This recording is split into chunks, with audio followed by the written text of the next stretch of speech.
It's not letting me record. Oh, we're live. What's up? We're live. Welcome back to another episode of Dealing the Cards. We're waiting on Josh soon, but Andrew and I have got you, and this is going to be awesome. Welcome to the Glaze Fest. We've got a lot of good things to say about the Cardinals. Again, sorry for jumping on late. Some crazy stuff going on behind the scenes, but we're here now, and it's going to be great. So it's going to be awesome. Let's just get right into it, Andrew. We got the intro. Great. We got the intro. The Glaze Fest is starting. This was an incredible series in Philadelphia. And I don't know about you, but to me, it felt like a playoff series all the way through. I mean, you know, it was awesome. Everyone was, I don't know. It just felt like we played really, really well. Philadelphia was playing well, up to our potential. Some great starting pitching performances. Andrew, tell me what your takeaways from this series were. Yeah, I mean, after game one, the Cardinals looked beaten, right? And like they won game one of the doubleheader. Game one of the series looked really good. Got the win streak to 9 games, but after game one of the doubleheader, you know, it looked like the wheels were starting to come off. I'm not going to lie. After Sonny Gray gave up 5 runs in the first inning, I thought this team was cooked. I was like, okay, there we go. We had our fun. I know. Game was off. Yeah, I was like, no, this is it. I'm going to game cast the rest of it. I turned off the game for like 5 minutes. When it was 6-1, I come back, or 5-1, I come back at 6-5. And it's like, wow, this team seems to have some fight, right? Alec Burleson had a big home run today. I think 5 of the Cardinals hitters today had multi-hit games in the second game of the doubleheader, which is just really good to see. The offense came alive against Aaron Nola, who admittedly hasn't been great, but still is one of the bigger names in the starting pitching scene. And he's owned us. Like, I feel like Aaron Nola has owned the Cardinals historically. Yeah, to put up 19 hits, score 14 runs against a Phillies team that, you know, really has World Series aspirations. Like, this is a team that if they don't win the World Series, it's going to be a disappointment of the season, right? They've been there. They've been at the top of the NL East. They're going to contend for that division as well. So, you know, I wasn't fully sold on the Cardinals being like really good after sweeping the Nationals and the Pirates, but you know, to hand it to the Phillies like that, played 3 really competitive games. That second game honestly could have gone the Cardinals' way if, you know, a couple of calls, a couple of balls had dropped in a certain way. We can talk about the usage of Eric Fedde a little bit. He still didn't give up a run, didn't give the Cardinals as much length as, you know, he would have, you would have hoped out of him. 5 1/3, a lot of traffic, a lot of walks. But overall, it was a pretty clean series in Philly. Doubleheader sweeps are hard. The Cardinals have already got 2 of those this year. So it's disappointing that they couldn't get that game in last night. But overall, it's looked really good. You've seen a lot of guys performing. I think the top 3 hitters in the Cardinals lineup all have OPS over 800 now: Nootbaar, Winn, and Donovan. Ivan Herrera, who's batting 6th. So we'll dive into that. Dive into that lineup discussion because I know it's gotten a lot of people are talking about where, you know, Contreras is batting and Herrera is batting and Arenado is still batting cleanup, even though he's by far the weakest out of the top 6 hitters in the Cardinals group. Victor Scott's still electric on the base pass. Had another great game with a nice steal. Just good base running overall from him. Burleson seems to be turning a corner. Jordan Walker is a defensive replacement now. That's weird. And he had a big hit in game 1 to tie to give them the lead, actually. And it's just a lot of good things to see out of the Cardinals right now. Can they sustain it? I don't know. I'm sure you have a little bit more optimism than I do that they will sustain it. But they are, as of today, 1 game out of a playoff spot in both the wild card and in the division. In the division, they trail the Cubs, who really they should be tied with after last night's game, but whatever. And then San Francisco in the wild card, who have been kind of cold recently. I'm not really looking at wild card standings in the middle of May, but for once we're in the middle of May and we're not in full panic mode and we're not like, oh no, the Cardinals are terrible. I know. Isn't it nice? The deadline. And it feels great. This is the first time both of us, all 3 of us have been covering a team where they're not like in the absolute toilet at this point in the season, right? Like, Yeah. even last year, this is around where they started to turn the corner, where they took that game against the Brewers on Mother's Day, and then they started the run. So a couple things that we wanted to hit.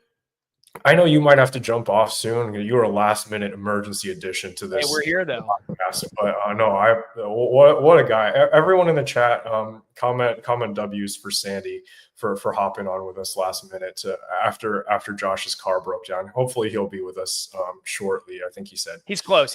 Yeah, 10 15 minutes. We're holding down the fort.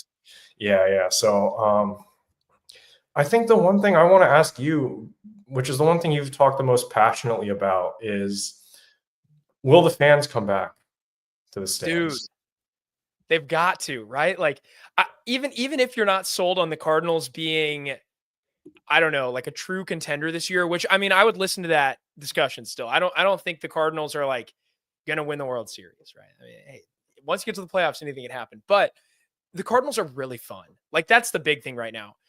They're fun in a ton of ways too. Like, today they scored 14 runs in Philadelphia, and they did it on the back of like the offensive outburst was unbelievable. I mean, who didn't record a hit? Let's look through this real quick.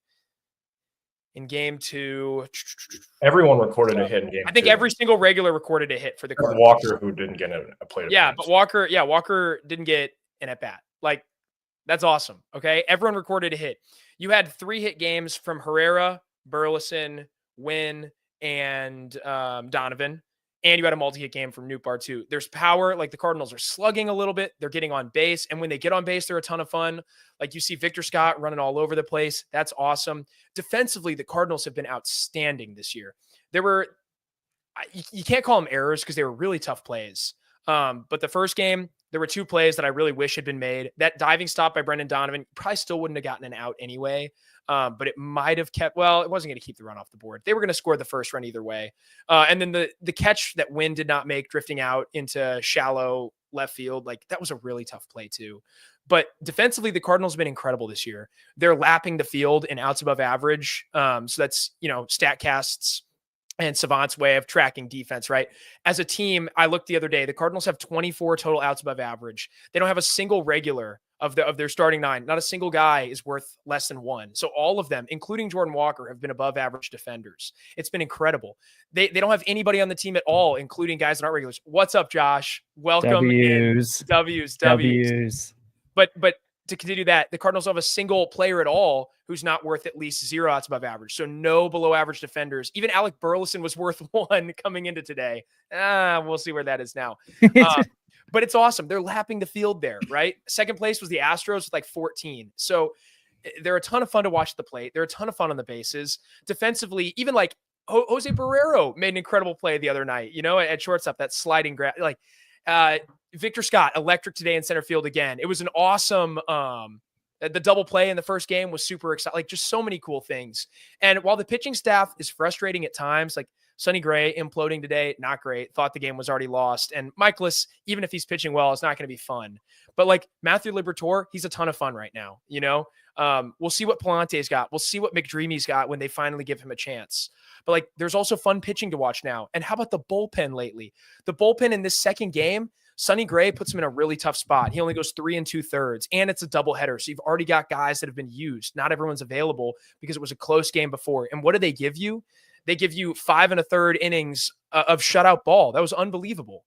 So I think you got to come back to the stadium. You got to come watch this team. And when they get back, like when I get back to St. Louis in a couple of days, I'll be there for the Tiger series. I'm going. I'm so excited to get there. So you gotta get out. It's so much fun right now.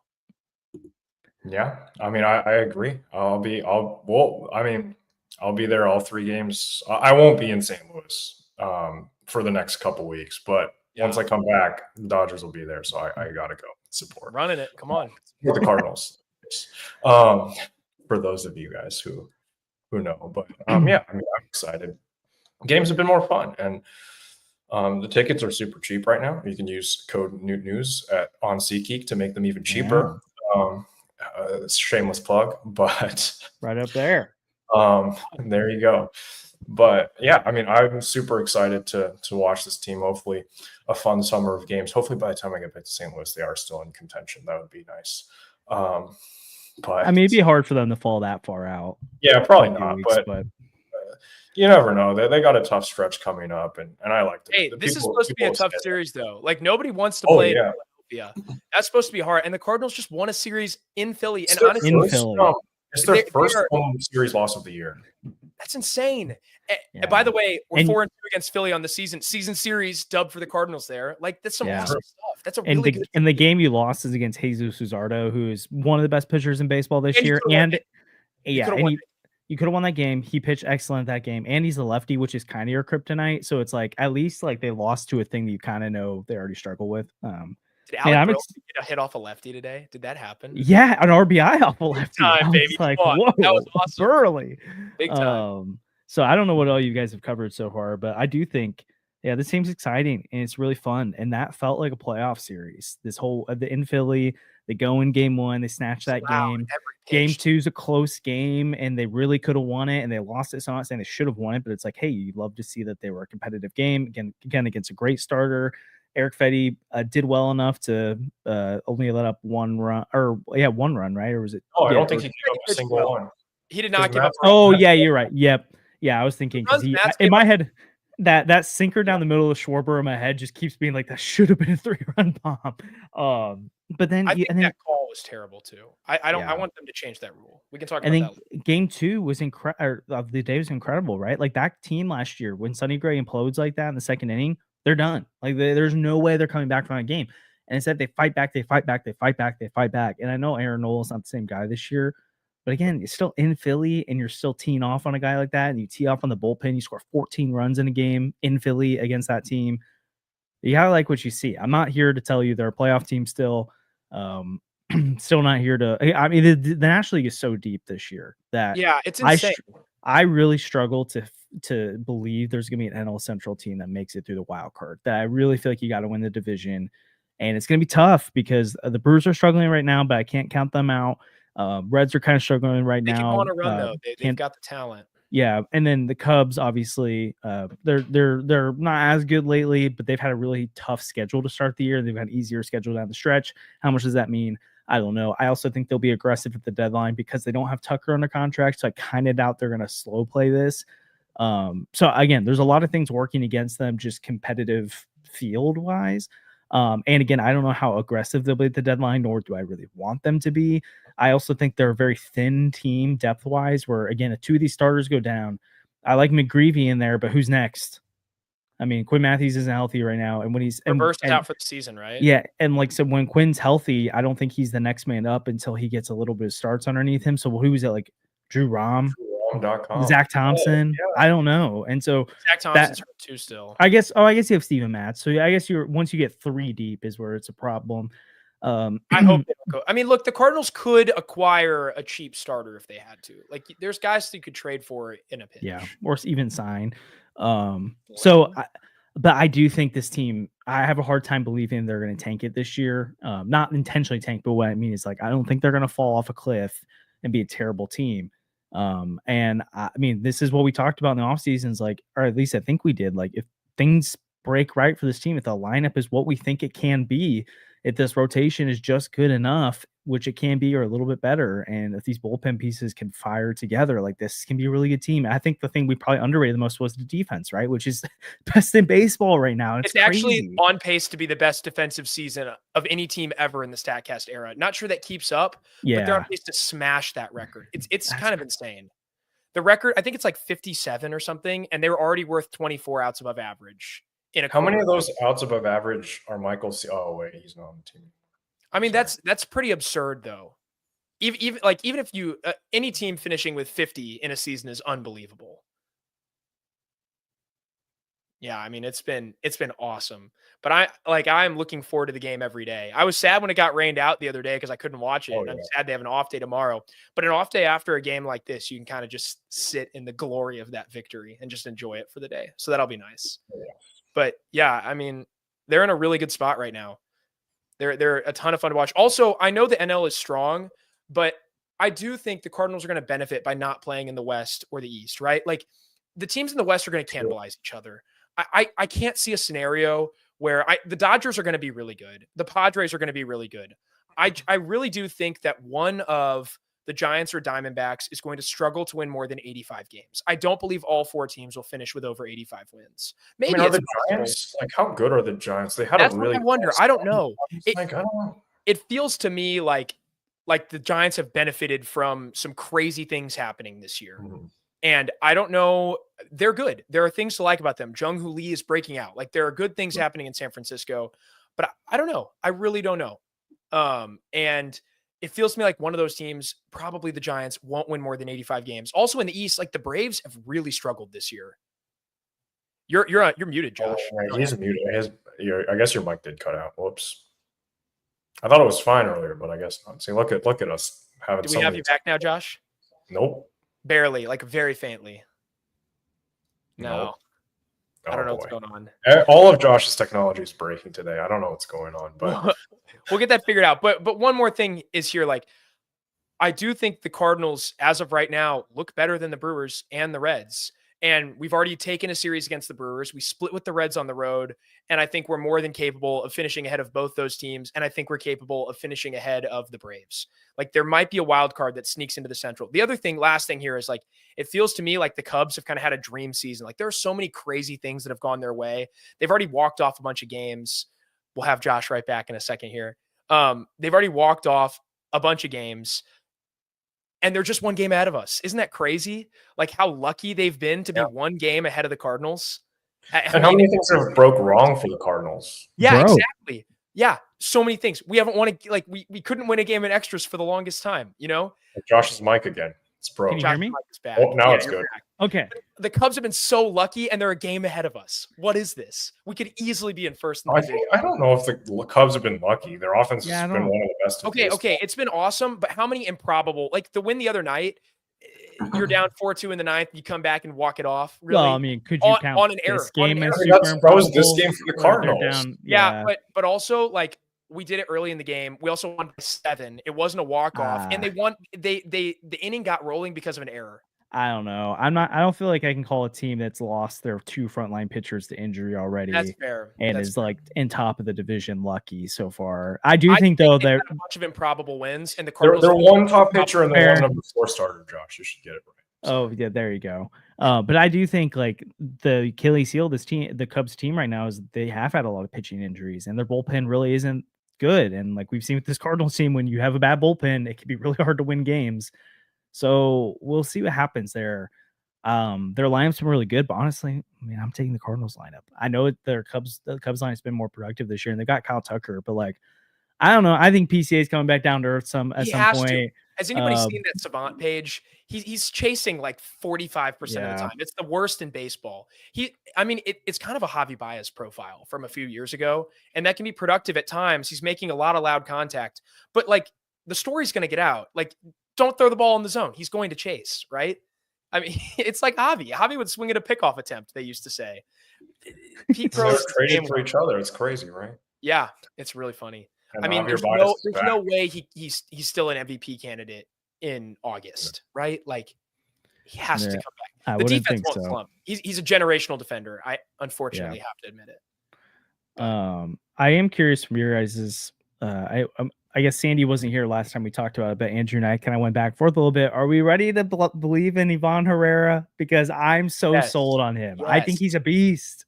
He's unbelievable. I'm not ruling out that he could end up not being this good offensively, but all we've seen from him at the major league level is this dude rakes, and it's not just like, oh, he's pretty good. Better than Aaron Judge this season so far.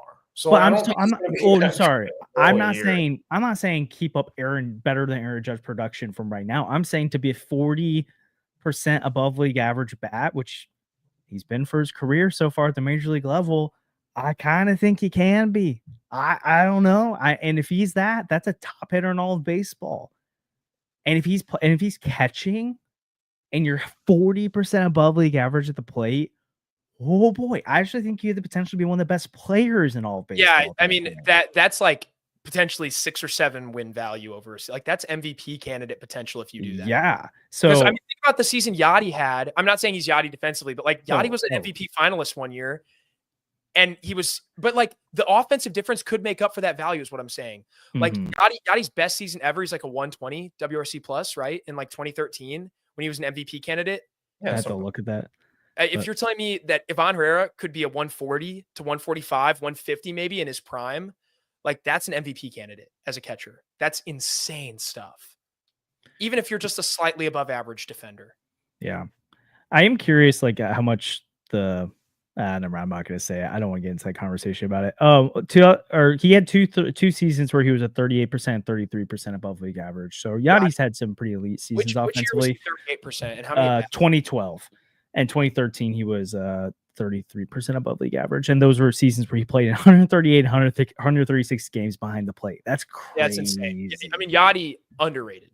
Yeah, I cannot believe there's people who don't think he's an top 10 all-time catcher, but whatever. 2012 season's elite. He finished 4th in MVP voting, but the following year, he was a 129 OPS plus with an 836 OPS and finished in the top 3 as a 6-win player. And yeah, Ivan would get to that 6-win number very differently, right? A lot more offense, a lot less defensive WAR, but he can get to that number, which is unbelievable.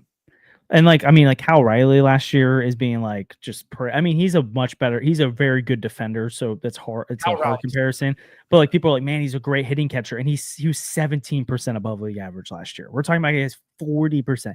This year, Cal Riley's 64% above league average. Yeah, it's crazy. He's a true MVP candidate, right? And so I think that's just something with Ivan where it's like, man, if this bat just continues this way and he can even just continue to incrementally improve defensively, again, I think he's potentially be one of the best players in all baseball. I don't think that's being talked enough right now. He continues to be, to me, a guy where it's kind of thrown into like the lump of the core. But to me, Ivan has actually, personally today, if I was ranking who's the best player part of this young core going forward, I think it's Ivan Herrera.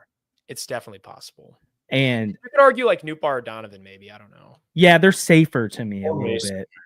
Yeah, dude. I mean, talk about the guy behind the plate for the Phillies a lot of nights. JT Realmuto. Like people talked about him as one of the best, probably the best hitting catcher in baseball at one point, and he had a stretch from 2018 to 2022 where over 4 seasons he was definitely the best hitting catcher in the league. I would say in that stretch, and it was a 119 OPS plus.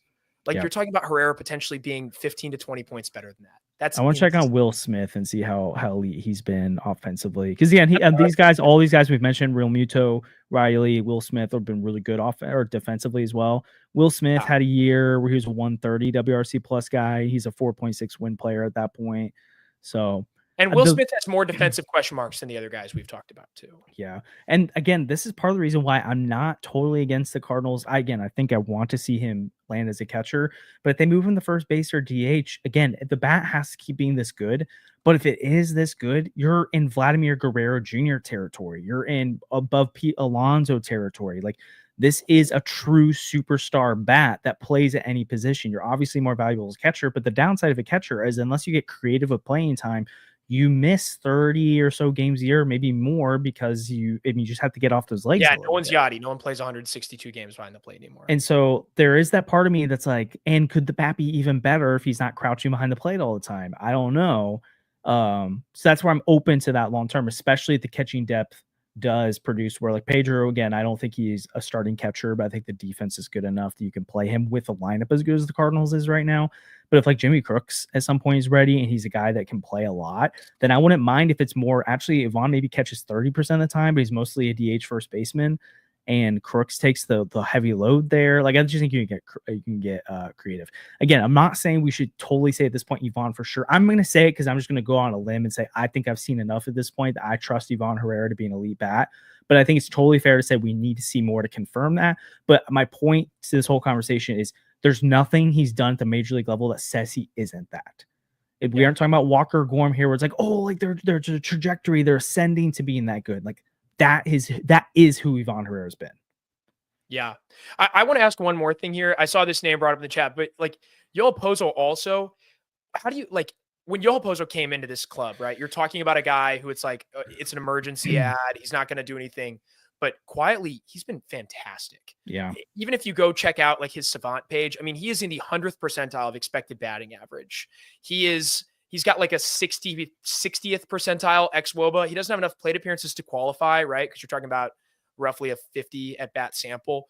But he's been great. His squared up rate is like 90th percentile. He basically doesn't whiff at all. He makes contact on everything.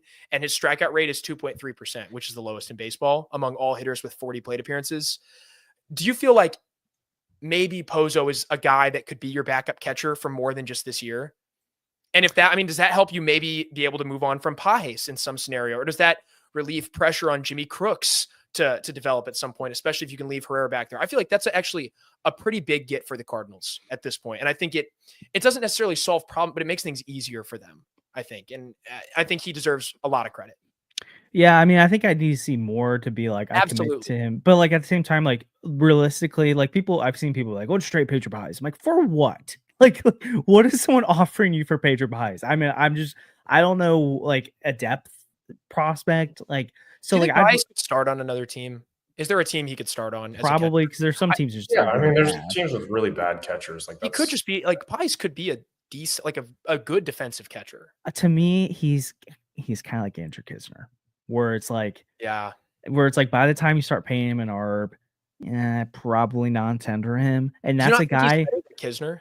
I think he's better than him, but I don't think it's like substantially better. And so it's not quite that. Like, I don't know if you actually would non-tender him, but like I think you hold on to Pajes and you hold on to Poso, and that makes it even easier to be patient with Jimmy Crooks. Yeah, it's not like one of those. If one of those two, Ivan or Pedro, goes down, you've got Poso to come back up and to fill that. And whenever Crooks is fully ready, both Pajes and Poso are disposable. Where it's like it's not like, oh well, we've got these guys, so we can't bring up Crooks. It's like, and if there's a world where they turn that good, then it's like, wow, you've got 4 catchers on your hands that are great.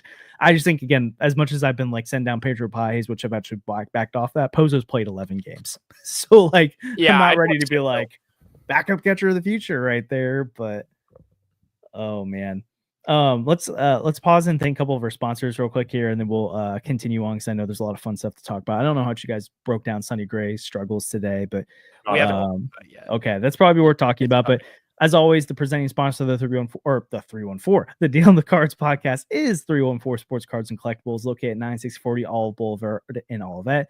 They're open 10 to 5 Monday through Friday and 10 to 4 on Saturdays and Sundays. They buy, sell, and trade all sports cards and Pokemon cards, and have the newest selections of packs, boxes, and single cards of local players and stars from around the league.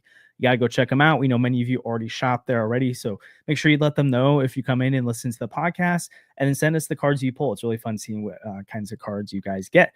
And then also we want to thank one of our other new sponsors, and that is Underdog Sports. The Deal on the Cards podcast is proud to be partnered with Underdog Sports, our favorite place to play fantasy games. You're now eligible to play in Illinois, Missouri, Indiana, and 37 other U.S. states.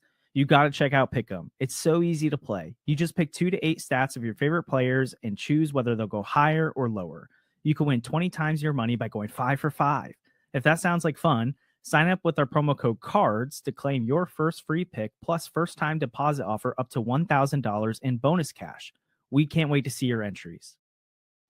Make sure you use that promo code CARDS on the screen now. You can download the Underdog Sports in our YouTube description or on Spotify and all that as well. Again, you get a first free pick'em and a first time deposit offer up to $1,000 in bonus cash. Hey, there's a really interesting comment in the chat, and it's a big picture question that we probably break down over time. And it's not necessarily what they asked, but I want to turn it into this question. Drew Schmidt said the Cards can't develop talent. Crowd has to be really struggling with the fact that essentially every contributor on the team is under 30 and someone either drafted, traded for, or developed. And there's that thing from Bernie the other day where he kind of got misquoted by his own place, but it's fine that he said we owe Mo an apology when he didn't say that. He just said maybe we will at the end of the year, but that's fine. Awesome. I digress. Not my thing to handle. Here's an interesting thing though. For all the stuff that we've ripped the Cardinals for player development, and I think rightfully so, could Mo have been right all these past few years when he's told us patient with these young bats and young players, where he's like, just have patience. I know they're going to be good. And it took some time. And so here's what I'm saying. I'm not defending the incompetence in 2023 or the mediocre bounce back in 2024. But was Mo on something this whole time? Because honestly, like we've been convinced at different times these young guys are going to come and perform, and then they didn't. We're like, whoa. Who are the two Who are the two players in the Cardinals right now who have been the most highly ranked on prospect leaderboard? Yeah, At the Jordan Walker and Nolan Gorman. Fair, but Actually, like it's not. Mason Winn was the same caliber of prospect as Gorman, and Winn has hit. Well, I don't think Winn was ever top 20. I think he's in the 50s. Was Gorman top 20? Winn got into the 30s 15 at one point. Okay. Okay, that's fair. We can talk about that. But also, the Cardinals are not the only team in baseball that has top prospects flame out. Yeah, but Like, they're the that only happens all one the that time. has it happen to them like literally every single time. No, it's Are not. they, or is it that we're the ones who stare at it all the time? It's not every single time because Carlson, Walker, and Gorman. Okay, I will do a retrospective, but I guarantee you there's other teams that have a lot of these guys. Yeah. But like at the end of the day, do you care what they were? Do you care what people are ranked? Yordan Alvarez was not ranked on any list, and it's like the Astros traded for him. He was awesome. Like, does anyone Ivan care? Herrera was a fringe top 100 prospect, and then they got fatigue with him, and they just stopped ranking him, even though he was still raking in the minors. Like, I mean, okay, MLB Pipeline's top 100 is like nice, and it makes you feel kind of warm and fuzzy inside when you see a bunch of Cardinals on it, but it also kind of sucks. And there's a lot of bias on it, like recency bias and stuff. Like, people knew Ivan Herrera was a good prospect, and yet for some reason they got prospect fatigue, refused to include him on their lists after a while, even though he probably was a fringe top 100 prospect. Baseball America was still ranking Ivan pretty highly, I remember. And then now he's breaking out, right? They elevate guys like randomly really quickly too. MLB Pipeline's thing kind of is not that great. I don't know. It is nice though. It's a good like snapshot of a system for a moment, but I feel like we can't always get the information we want out of it. Also, there are so many top prospects that flame out. Like, and the other thing is here, Jordan Walker is still younger than like over half of the prospects in the top 100. So I'm not ready to say he's a bust. Like Jordan Walker, so many guys don't figure it out till they're 24 or 25 years old. And it sucks that Jordan Walker came up at age 20 and was not ready for the big leagues yet. And it sucks that he hasn't produced the way people have expected, but he's still so young. I'm okay with people talking about Dylan Carlson as a guy that busted. That's fine. The Cardinals have also had hits too. O'Neill, Winn, plenty of top 100 guys have banged. Can I read you the top 10 prospects from 2017 MLB Pipeline? They're probably all bad. 10 is Austin Meadows, 9 is Tyler Glasnow, 8 is Victor Robles, 7 is JP Crawford, 6 is Alex Reyes, 5 is Ahmed Rosario, 4 Dansby Swanson, 3 Gleyber Torres, 2 Yoan Mancada, 1 is Andrew Benintendi. Oh my gosh. Basically bust league average guys, and Glasnow, who's incredible. He's a bust. But he's been hurt a lot. And then Dansby, who's like had one really good year. And then if you go to the 11 through 12, it's Ozzy Albies, Lucas Giolito, Cody Bellinger, Eloy Jimenez, Brendan Rodgers, Michael Kopech, Devers, Lewis Brinson, Mickey Moniak, and Francis Martez. Never heard of him. Lewis Brinson. And that's not fair, because there are years like 2019 or 2018 where you have Ohtani, Guerrero, Tatis, Acuna on the list, where it's like, okay, that one hit. It's hard because, like, if you think about the recent prospects to be named, because Jordan Walker was number 1 overall briefly on MLB Top 100, right? I think for like 2 seconds, because Gunnar, Corbin, and Alvarez all graduated. Exactly. But when you think about the guys that were on there above him, at like in the last few years to be the number 1 overall, right? Vlad Guerrero Jr. was number 1. Corbin Carroll was number 1. Gunnar Henderson was number 1. Bobby Witt Jr. was number 1. Adley Rutschman was number 1.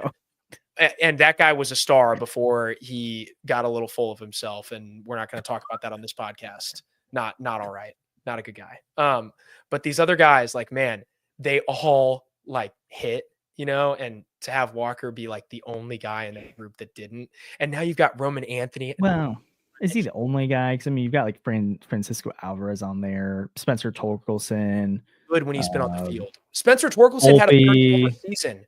I'd be happy with Spencer Torkelson production from Jordan Walker right now. I'd still want more. I'd want more. I mean, let me see. Torque's also breaking out this year. I mean, he's got a 144 OPS plus. He's quietly been fantastic in Detroit. He's already got 11 homers this year. But I would be Spencer happy. Torkelson's also 25 right now, and Jordan Walker is still drafted out of college, 22 years old. But you've already had JJ Weatherhole is older, I think. Yeah, no, Jordan Walker's younger than like, or he's like, they're both 22. They might be a few months older. Jordan Walker was drafted out of high school, shot through the minors. He's younger than all these guys, and the Cardinals still have 4+ years of club control. Giving up on Jordan Walker even next year would be kind of dumb. Like, it takes time sometimes for like What development. if like the Cardinals are in contention next year? Like next year, like say all of these young guys are ready and you're going to go for it. Do you A, sign a guy that replaces Jordan Walker, or B, let Jordan Walker try to figure it out and risk being a lot worse? You send him down. Jordan Walker can play in the minors at 23, unfortunately. And there's time. But like you got to manage it right. The club has to make sure he's feeling okay. I don't know. It's a nuanced topic. But there's still time with Jordan Walker. I don't know. The people that are talking about him as a bust already, this kid is so young. He's 22 years old. He's younger than half the guys on the top 100. But yeah, I don't know. The top 100 is so weird sometimes. I know we wanted to do lineup construction. Yeah. I know it's something Josh feels passionately about. You're right, Josh. You are right. I probably have to go in a couple minutes here. We can talk about Sonny Gray another time because we all know it's the home run ball. We get it. He can't stop home runs anymore. Although he'd already given up 3 runs by the time that homer happened in the first. Yeah, but I mean the home runs are what kills it, right? Yeah. So because even when he has good starts, it's like you're always kind of waiting for that home run to happen, and so it's like basically please don't let a runner on base. So 3 3 2/3 innings today was really bad. Yeah. So I'm not. I mean, I still think he like I'm not worried as in like I don't think he's gonna be I think he could be a number 2 quality starter for you this year, maybe number 3. And you know what? Is that what you want? Fully no, but I'm not. Like he's not Michaelis. He's not falling off a cliff. Like I'm not going. His ERA might be higher than Michaelis.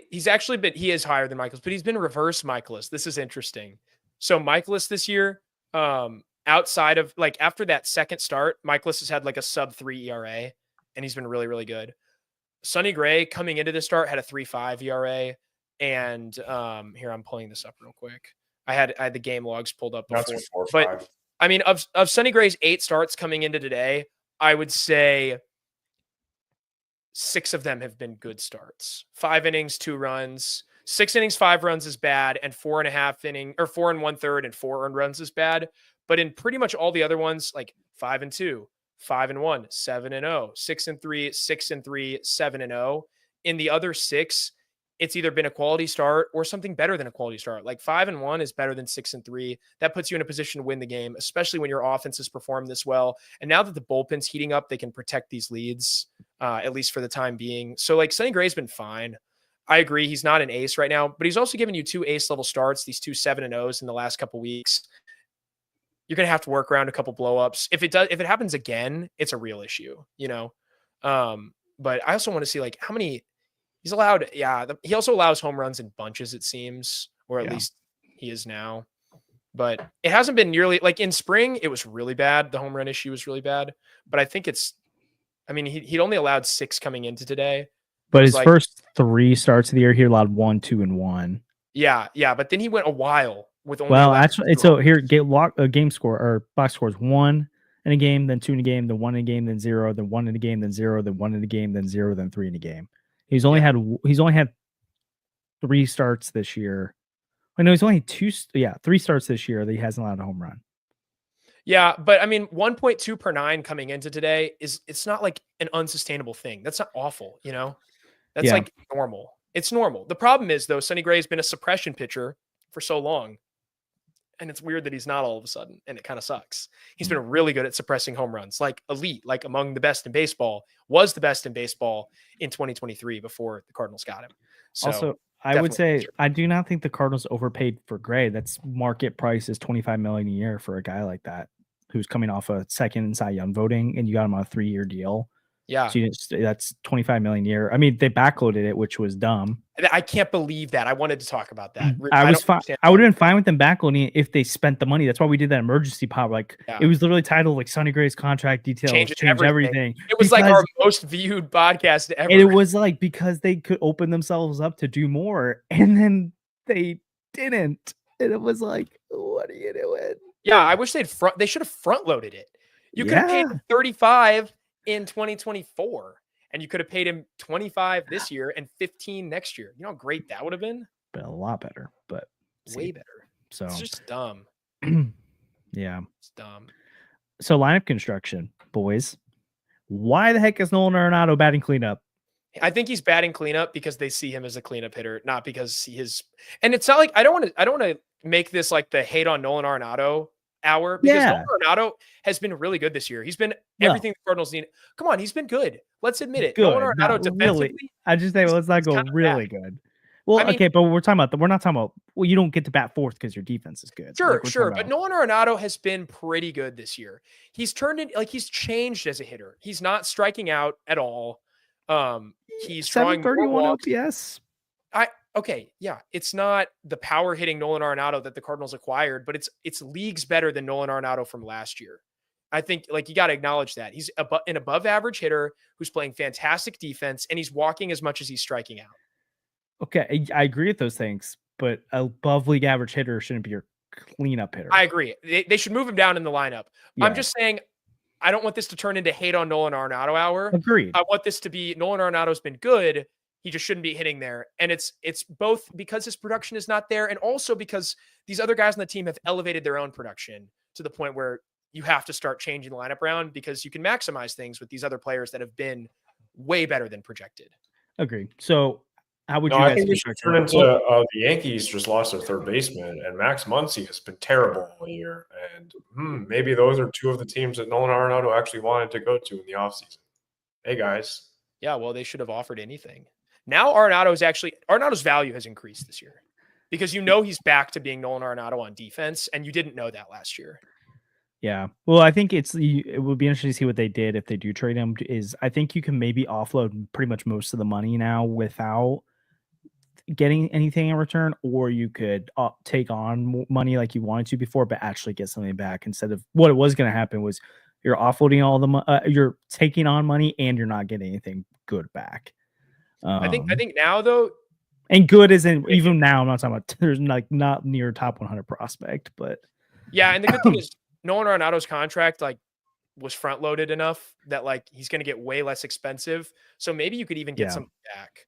Nolan Arenado on defense, he's been the best third baseman in the league defensively this year. 5 outs above average, on pace. He's a Gold Glove candidate again. If the season ends today, he probably wins it. We're back, which is huge. Also, I mean, I know Andrew made the joke, but we agree that Nato is. I mean, I think it's compared to last year, light years better. And the body language is really good. Body language better. The defense is back. He's 15% above league average of the plate. He's been an asset. Is it overpaid a little bit? Sure. But I'm not dying to get rid of him. And if he wants to stay, he has no trade clause and it's fine. But I'm also still not against moving him because you are paying quite a bit of money for that production at this point. And what's he making this year actually? 35 or 32. 32. But how much are the Rockies paying 5 of that right now? Yeah. And then next year's 28, but then the Rockies stop paying, I think, or maybe the Rockies pay that year too, and it's down 5 to 23, and then it's 15 the next year, which the last year's. But we're also who is Nato going to be in 2 years? I don't know. True, but Nolan Arenado right now, he's on pace. I'm not saying he's going to keep this up all year. He's on pace for a 5-win season. I know Kareem doesn't think he can do that, and I don't know if he's going to be a 5-win player, but it would not shock me if Nolan Arenado finishes the year with a WAR of 4.3, 4.4. Yeah, we'll see. He's completely on pace for it. But yeah, I mean, right now lineup, I'm not sold on Mason Winn being number 2 long term. I think it's working right now, so you stick with it. Working right now for sure. Yeah, he's hitting for a lot more power than he was last year, and looks. Mason Winn is shocking me right now. I think your end game lineup at some point this year, your top 4 is going to be Newt, Ivan, Donnie, Contreras. I think that is in a really good top 4. But for now, I like going Newt, Winn, Donnie, then go Contreras, Ivan, or Ivan Contreras, Nato 6, Burley, or honestly, Burley could even be 6. But I'll go Nato 6, Burley 7, Walker 8. Or sorry, how did I go? Oh yeah, Walker 8, and then Victor 9 would be how I line it up. Yeah. Victor 9 is good. He's so good. Victor 9 is good. I mean, at that point, then I know that everyone hates on Nolan Gorman, but I still think that they're making a mistake. But whatever, man. I don't know where he's going to play. I know. I want runway for Gorman, but right now the team has been really good, and you kind of can't justify it. It's tough. It's kind of interesting because I guess they played a lot of lefties. It's the same issue as last year, where it's like, I mean, this team looks a lot better than last year. Last year's team, like, they went on a run, but it was such a fake run. This feels like a real run that's sustainable. Yeah, but are they going to sustain it? I don't know, but it looks like this is repeatable, right? This is not, oh, we're winning this game 3-2, and Ryan Helsley came in, and if Ryan Helsley blows a save, then we're just done because we're not coming back in the ninth. Now it's like, if Ryan Helsley blows a save, you might still win. Like, I don't know. What's Mason Winn's OPS right now? What do you got? It's like 135. Out of the top three, it's the highest. It's the highest qualified OPS on the team. It hasn't. Mason Winn? Yeah, dude. He's got an 836 OPS right now, and he's playing fantastic defense. Oh, you said qualified. I was like, Ivan's not qualified. Yeah, but Ivan missed. Sorry. That's why I was like, what are you talking about? But no, I got you. Win leads shortstops, not named. Is Nick Allen's the shortstop for the Braves, right? Who's been like going off defensively. I think so. Win leads non-Nick Allen shortstops in outs above average with 5 and has an 836 OPS. That's crazy. I mean, there's a lot of blue on the Savant page, so like maybe it's not super sustainable, but also that's not factoring in what he did today, which was awesome. The power stroke seems to be like developing for him. It's been insane. He's been so good. All right, how about 5 OPS plus? How about we rank our top 5 young Cardinals right now? All right, and then after that, I will have to depart for the last couple. Hey, Sandy, who would you say is your top 5, like in order? Okay, I'll go from 5 to 1 probably. Okay. I have to think real quick. I threw the opposite because then I'd be like, well, I'd put that guy above. Yeah. Okay. I'm sorting this out in my head. I think I've got mine. Hard, for once, there's more than 5. Like there are more than 5. The stream, and then I'm going to decide so I don't hear what you say. Oh, I like that. All right. I got to look at something really. Okay. I've got mine. I'm not going to be swayed. All right. Number 5 for me is going to be Mason Winn. Arenado. Mason Winn at number 5. Wow, 5. There's so many studs right now. I've got a sneaky one. I don't know if anyone's going to pick, but I'm doing it. Okay.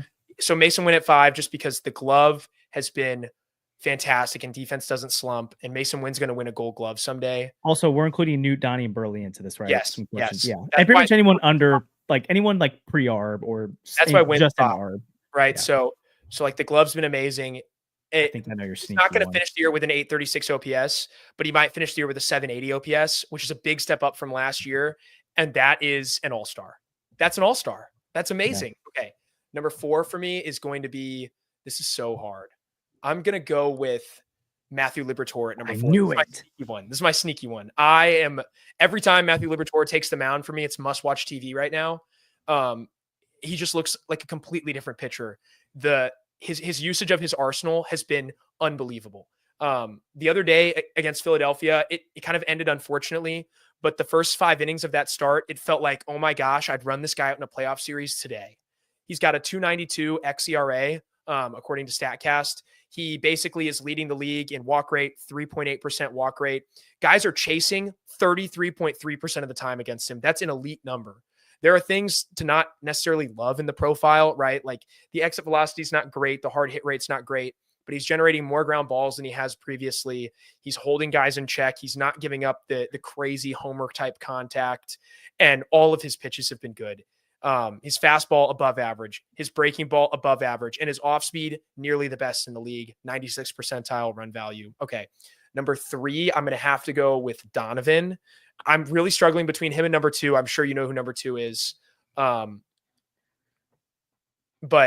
I think with Donovan, the floor is higher than it is with Nootbaar because of the injury concern with Nootbaar. He's my number 2. They go together.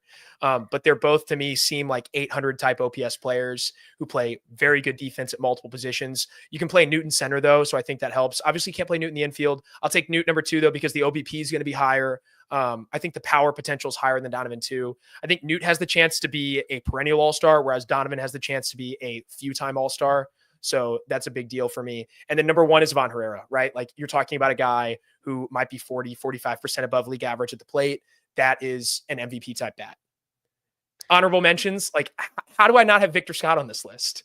I mean, it's unbelievable. How is Victor Scott not on my top 5? I know, because you have Newt number 2, and I might not have him on my top 5. I mean, it's like there's so It's many guys. crazy. How do I not have Because Victor Scott I'm on my list? debating where it's like I love all Newt's value, and I'm president of the Newt fan club here, so like Yeah. or like, Are but you? it's also like, I don't know about that. well, I think sometimes, but like corner outfielder, like the defense isn't incredible. We still have the injury concerns. There are some of those things that knock it. Where I'm like, is VS2 more valuable because you have more control, elite The 4 is defensive. higher with Newt Bar because of the odd. Yeah, I think I'm gonna put VS2 6 because of that, and Newt at 5. But that's the one I'm debating. I would go Libby 4 right now. I thought about putting Because Libby up higher, but in actually, 2 months, Libby could be number 2 for me. yeah, I'm gonna move Libby. Sorry, I'm gonna read this. Libby's 5 for me because I need to see a little bit more before I jump him above someone like Newt Bar. But like you said, Libby can move up this list. And I do think there's some of his production so far that's like I think it could come down to earth a little bit, but even then he still makes the list. So Libby 5, Newt 4, Winn 3 to me. Because I mean he's a sophomore right now, and like you said, he's leading team OPS, elite defensive shortstop. That's amazing. Donnie number 2. I just think Swiss Army knife. We see what he can do offensively this year. He's so clutch. I just love it. And then again, Ivan, because I think this dude could be an MVP caliber player. And the fact that you've got guys like Burleson, who's still intriguing. You've got Thomas Sajazi, who is awesome in his limited experience with the team this year, not even making the list. Like, there's a lot to like. Palante, even after last year, you could be talking about as a pretty solid player. Yeah. He'd be a top 5 youngster on some other teams. Named the one guy that you were glazing all of last year. That's crazy. Isn't it crazy, though, that we're glazing a list like this and Walker and Gorman are nowhere near it? Yeah. Well, they're like 10th right now. Yeah. Andrew, what's your top 5? Oh, dude, wait. Kyle Leahy might make my list. Oh, dude. So I guess it's because Kareem asked the question in a different way in the chat too. Like, is that the order you'd extend people in? Like, if you're Heimblum day 1 and it's like, oh, okay. Because I guess it's a different question. You have to factor in, years. Control. I didn't factor in control into my list. I left Liberatore off my list. I'll see you guys. See ya. Andrew, what's your list here? I left Liberatore off my list. No, but I said, who is your list? Oh, so 5 is Scott, just the defensive profile, the speed. I saw him get on first today, and then he was on third, and then he scored. I was like, what happened? That's crazy. Man, I've never seen anything like that. And then 4 is Mason Winn. He's kind of like Scott. I feel like the ceiling is a little bit lower than where it is with Scott, where like his defense isn't going to quite get there, or the speed isn't going to quite like reach where Scott can reach, but I think the offensive profile is just a little bit better. And then 3, I have Ivan, actually. I don't know. I feel like just have, like, I understand the hype. I like, he's probably my favorite player to watch on this roster right now, but it's just such a small sample size. And we go back to what we had the discussion we had last week, where he only has had 362 plate appearances in his career. That's not even a full season, right? So if he has a full season or he's a 129 OPS plus guy, then sure, yeah, he'd probably be like first or second for me. But he hasn't even had a full season of like the league can adjust to him. He has holes in his swing. He has a little bit of chase in his game. And I'm not all the way there yet. And then the glove is just the arm is just so bad. The glove is better, but the arm is just so bad where, like, I believe that it can get better over time and he can work on things in the offseason, but I just haven't seen that yet defensively. But we really like Ivan here, and like one of my favorite players I like putting him on the lineup card whenever he's in the game. You know, it's fun to watch him play. And then number 2, I have Brendan Donovan, not just because he's came on our podcast, even though sometimes I try to mess with you in your comments. Oh, when I say that on Twitter, I'm joking, by the way. No, it's for all the other people who might get mad at that. It's funny how sometimes people respond to you, and it's like, he's joking, but yeah. But Brendan Donovan, I think the ceiling is a little bit less than Lars Nootbaar, where like he doesn't have the pop, but he has that versatility that he can use everywhere. The metrics are a little bit worse in some of the exit velo areas, but he's just so versatile and so such a complete hitter that I said he was going to contend for batting title for one of my bold predictions a couple years ago, and well, I guess I was a little bit late on, or a little bit early on that one, but he's just looked really good.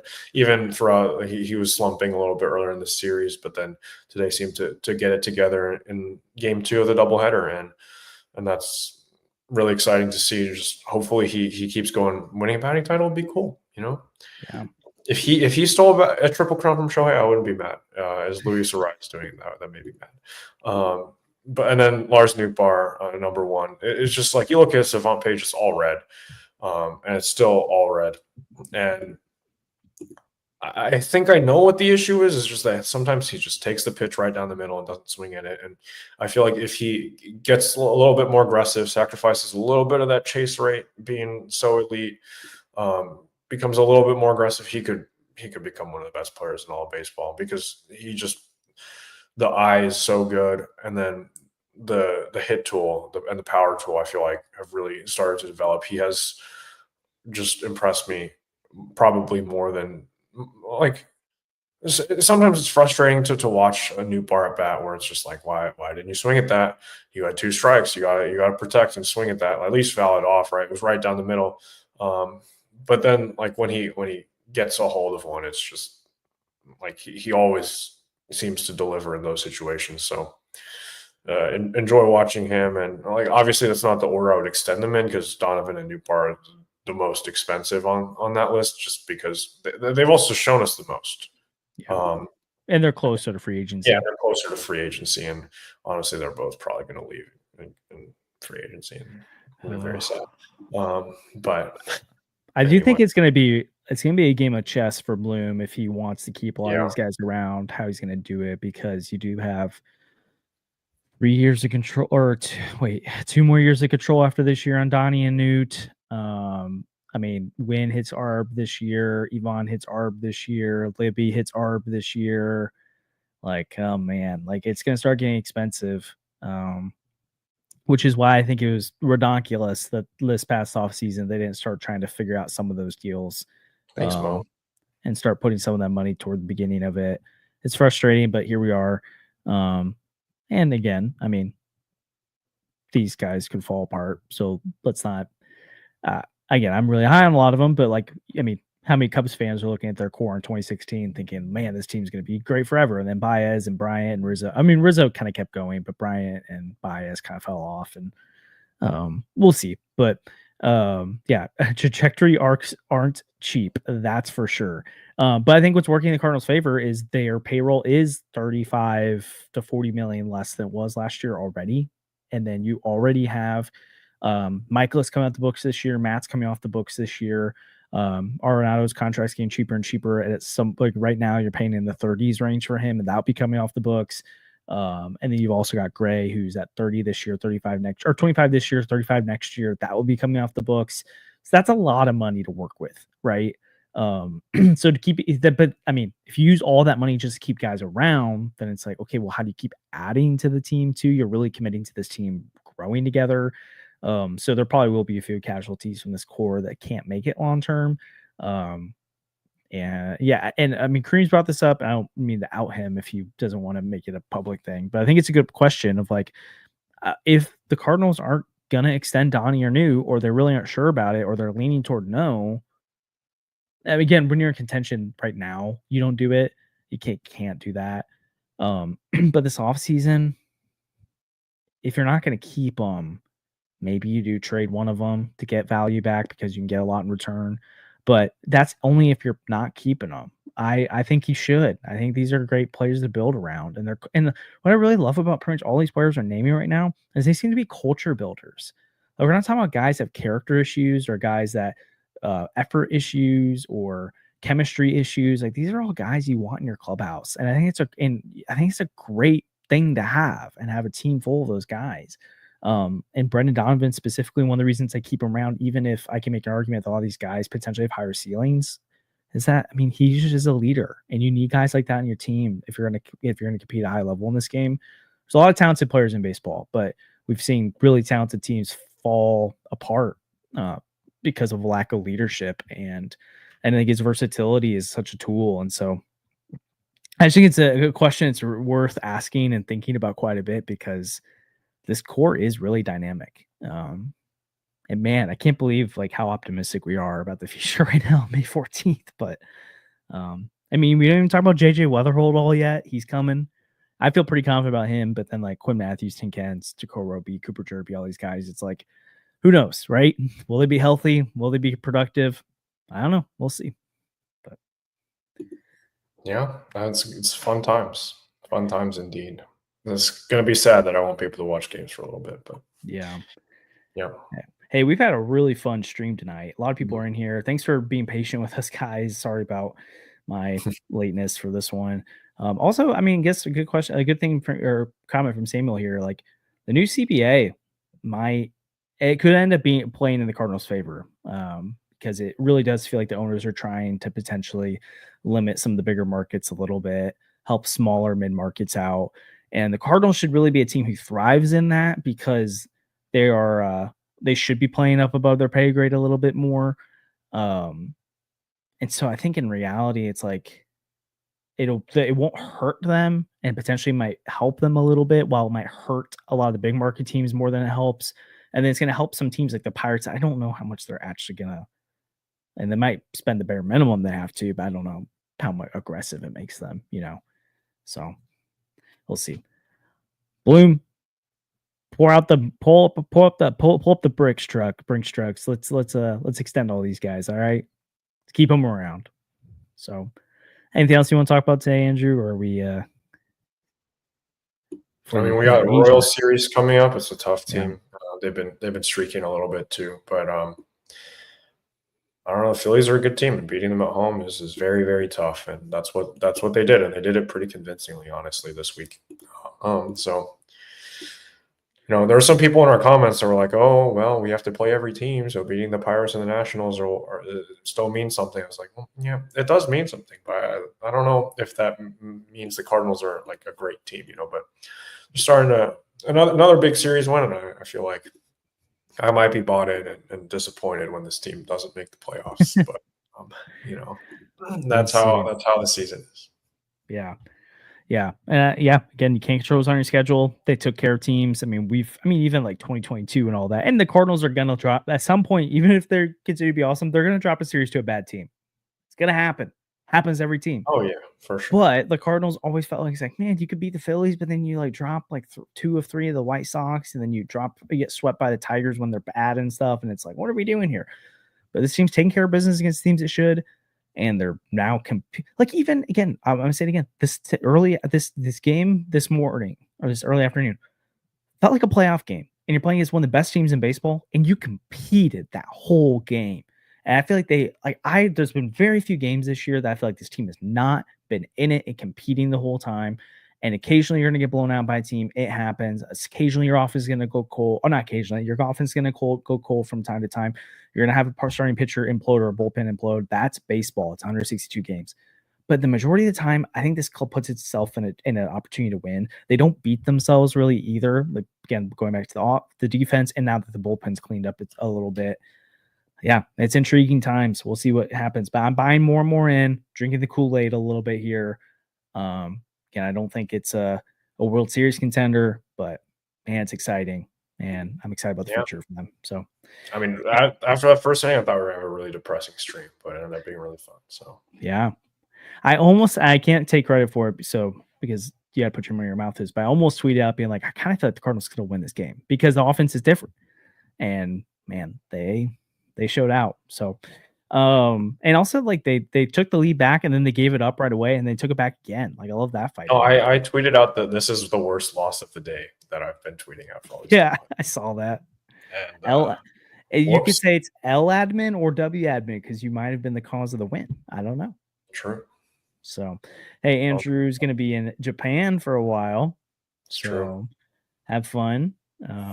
If you hate the socials for the next few weeks, you can blame non-Andrew. You can blame me. So no, I'll be off and on at night and stuff. Well, there's a 12-hour difference, but we'll be which tweeting. You might be on some of the streams over the next few weeks. True. So. I'll try my best. But don't push yourself too hard. Yeah. Hey, if Ben Verlander and I are in Japan at the same time, the whole world might explode with how much glazing. Is he supposed to be there? No, I don't think so. Oh, okay. Oh my gosh. Yeah, you're gonna come back with even more Ohtani gear. It's gonna be crazy. I will. I can guarantee that.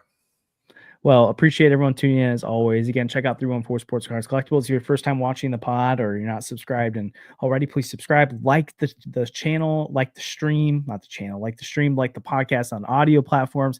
Helps us out a ton. Rate the show. We really appreciate it. Comment down below if you're listening later. Again, it helps other people see the video. Share with your friends. Again, it's a fun time in Cardinal Nation. We're going to be here all season long. I think we're going to get some writers on again soon. Maybe we'll get some more player guests as well. It's just been a fun time. We really appreciate the support as always, guys. Thanks for tuning in. And man, go Cardinals. Big series win. Thanks, Josh's car.